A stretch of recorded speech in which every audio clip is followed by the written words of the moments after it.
Heyo everyone, Kobe-wan Kenobi 456 here today. I'm just kidding. Anyways, hey, what's up everyone? Kobanermani 456 here today, presenting to you all a news update. Yo, we're going back to the OG Kobanermani 456, or for all the people who've been subscribed and watching the channel for quite a while. You may remember Kobe-wan Kenobi 456. Please don't look it up if you've never heard of it.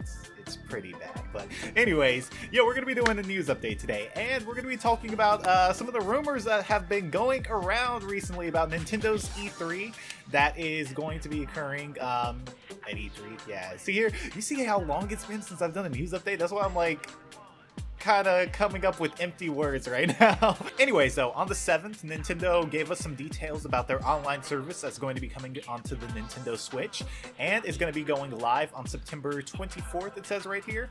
Now, this leak was actually posted about a week ago, and people were thinking it was fake, you know, just people trying to hype up E3 and whatnot, and Nintendo's presentation and whatnot. But when this was confirmed, people were like, okay, this may actually have some weight to it. So we're gonna read this list right now, ladies and gentlemen.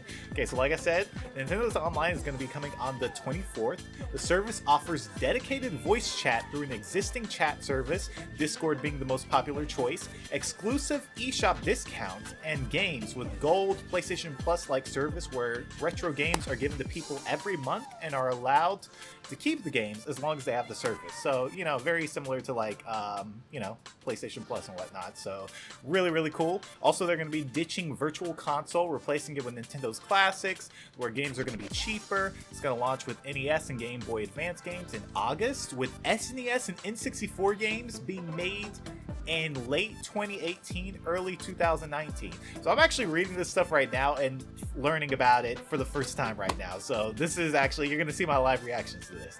So the E3 presentation is currently 36 minutes long, focuses on Switch titles, with Treehouse being used to announce and show 3DS titles.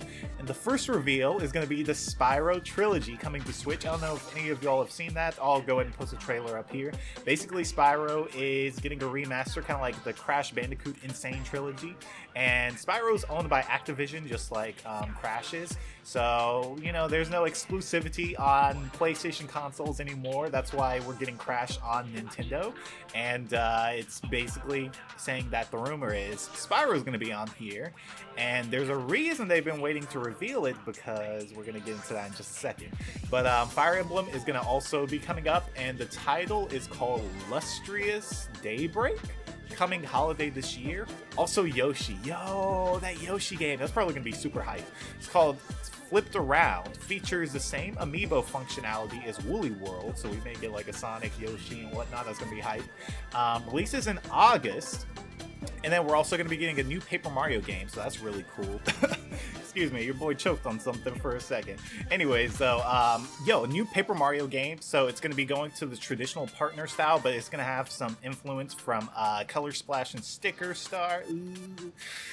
Not sure how I feel about that. Coming 2019. Then we also have Mario Odyssey DLC. Luigi is going to be a playable character. Adds 70 unique moons to the game. Yo, we're going to be getting on Super Mario Odyssey this week, by the way. Wario and Waluigi are going to be made playable characters with their own moons. And then there's no release dates, but they are going to be made playable at the show floor. And then here we go, Activision, ladies and gentlemen, a Crash Bandicoot amiibo that is going to add harder time trials to the Insane Trilogy, and is teased to have some kind of functionality with Spyro. Huh. That's going to be interesting. And, you know, Activision was always doing the Skylanders and whatnot, so I could totally see them making an amiibo, which is really cool. Alright, then we got ourselves Black Ops. Does anyone even care about Call of Duty anymore? Like, I don't know. I never really hear that much hype for it. I know it sells really, really well still, but like, do people really care? Alright, and then here we go. Let's go, baby. This is why I actually made this video right now. I mean, you know, I know we were going to be talking about Smash and whatnot, but this right here.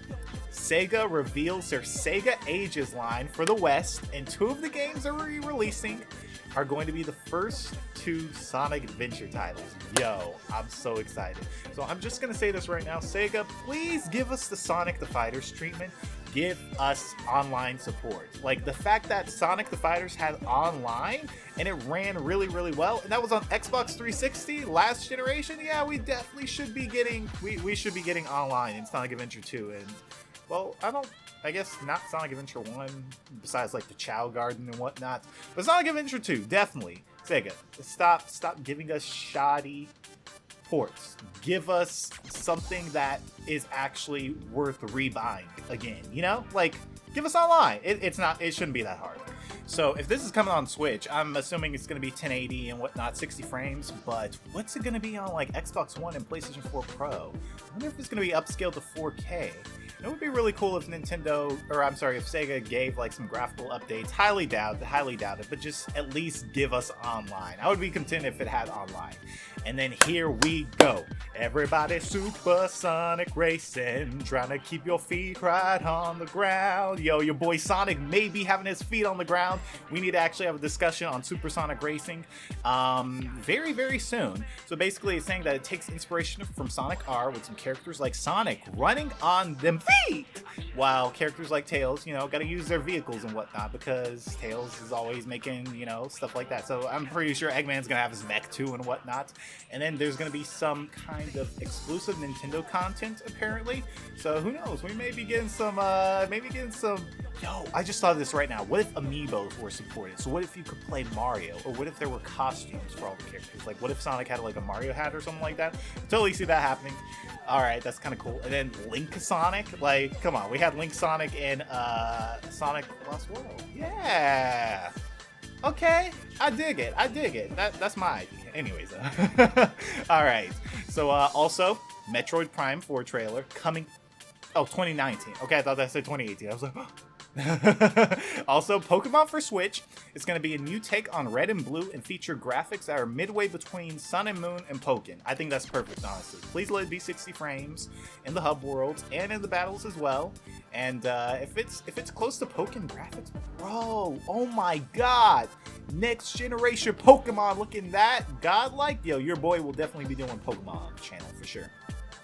Now this is interesting right here. Five Nights at Freddy's. This kind of sounds a little bogus for sure, but it's saying that reports are coming in that content may have been censored on Scott Cawthon's end, not enforced by Nintendo, coming out in the fall. Though, if it were on the Switch, I could totally see that being interesting because, you know, you got yourself the Joy-Cons and whatnot, and then also the touchscreen as well. I could totally see that having some cool elements on the Switch. That would probably sell really well, especially considering, too, that Nintendo's going to be bringing Undertale and other stuff like that. I guess I could see Five Nights at Freddy's definitely coming to Switch. I'm sure the creator of the game will definitely like that, that exposure for his game. Also, 2 trailers for Smash Bros. Switch. One reveals Captain Toad. This definitely sounds believable. Also, Crash Bandicoot and Spyro, which is why they've been quiet about the Switch version of the Spyro Trilogy. And then gameplay is going to be shown. It's going to be a mixture of Smash 4 and Melee, being very colorful yet detailed. So I'm just going to say this right now. The Switch, it's slightly more powerful than the Wii U, and they were able to do 1080-60 on Smash Bros. Wii U. It never really dropped frames. I think the lowest it ever went was 55, 54 frames, something like that, if you watch Digital Foundry. So I could totally see them being able to hit the 60 frames per second mark. It's going to still be 1080.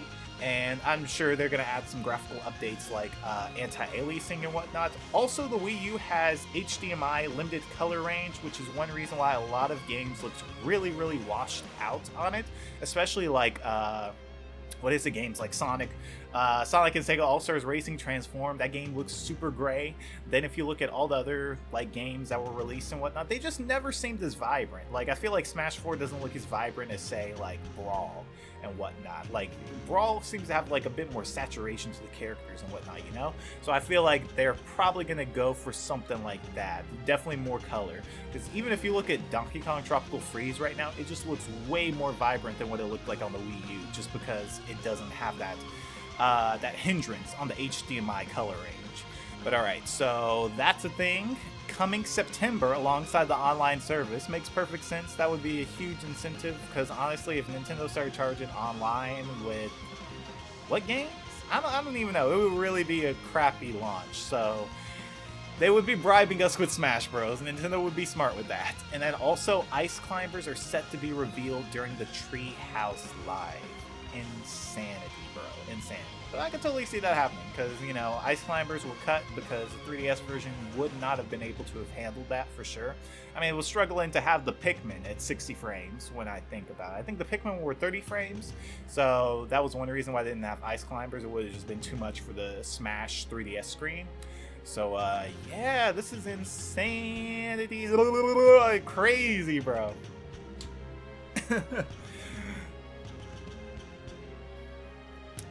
So I'm just going to say this right now. All these announcements actually sound really believable because Nintendo has definitely been trying to push, what is it, indie work and whatnot. Is Five Nights at Freddy's an indie game? I'm pretty sure it is.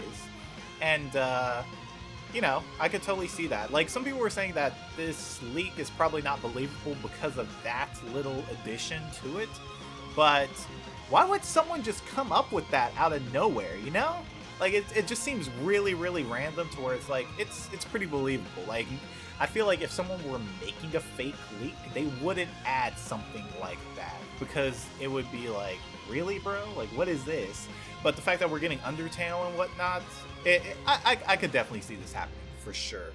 And then, you know, also the Spyro Trilogy on Switch, you know, Activision is not going to want to skip out on that, especially when Crash is about to come out, too. Like, and they're trying to get, you know, more audiences to play their franchises, so I could totally see this happening. Mario Odyssey DLC totally makes sense, and every other announcement, it sounds very, very believable. So let me know down below what you're most excited for. I will say this right now, I'm definitely most excited for Supersonic Racing because, I mean, bro, look at the channel, bro. Look, the mouse pad. Who's gonna rock the place? Like, okay, that's definitely the thing I'm most excited about. But like, Smash 2, bruh, that's crazy. I don't know how I'm feeling about Captain Toad. I mean, that's kind of cool. Like, that's definitely gonna be a cool announcement. I wonder what he's gonna be doing. But that would be the perfect time to be like, hey, you can get yourself. Oh no, they're gonna charge $60 for Captain Toad. They're gonna pull a Donkey Kong. Watch no one buy it. I wouldn't buy it for $60. But also Fire Emblem, that's gonna be interesting. Though I haven't really played too many Fire Emblem games. I've not really been too absorbed in that, so I can't say I'm like super excited about that. But I'm totally excited for Pokemon. Pokemon and Metroid Prime 4. I really want to see what Metroid Prime looks like. That's gonna be glorious. I need to play a Metroid game beforehand so I can have some experience. But man, bro, Sonic Adventure and Sonic Adventure 2 on Switch, I would play that all the time, man. Like, seriously, I would just be having that little sucker. And then, and then if they have more details about the Switch Online service and whatnot, that would totally make sense if they brought online to Sonic Adventure 2. Seriously, Sega. Don't be jipping us like this. Like, you already know what the fans want, people. We want Sonic Adventure 3. If you want some sales, give us online, baby. I swear to God, that game will sell like hotcakes. So many people will be like, oh, look, it's my childhood again, and I can play it online and whatnot. Bro, with that Sonic Adventure 2, choose make your selection, whatever it is, yo. And then with all the costumes and whatnot, yo. Oh my God, I would be so ecstatic if that game had online. You think you can keep up with me? Yo, that's what Eggman said to me. Poppy Eggman-sama. All right, but this is actually really exciting. For sure. Let me know down below what you're most excited for. I want to do more news updates. So if you guys could drop your support down below, whether it be a comment or a like, would really, really appreciate it. I'm trying to make this channel back to what it was before, like the OG Koban Armani Obi-Wan Kenobi days. So you know, if you all like the sound of, you know, more content and whatnot than just like, I guess, mods and whatever I do right now, let me know down below. Smash that like button. And also, if y'all ever find any updates or anything like that in the news and whatnot, tweet me on my Twitter, KobanArmani456. So make sure to follow me there, and I'm not gonna post Avengers spoilers for like another week. So anyways, yeah. Thanks again for watching. See you all. Have a good day. Peace, Republic of Koban Armani.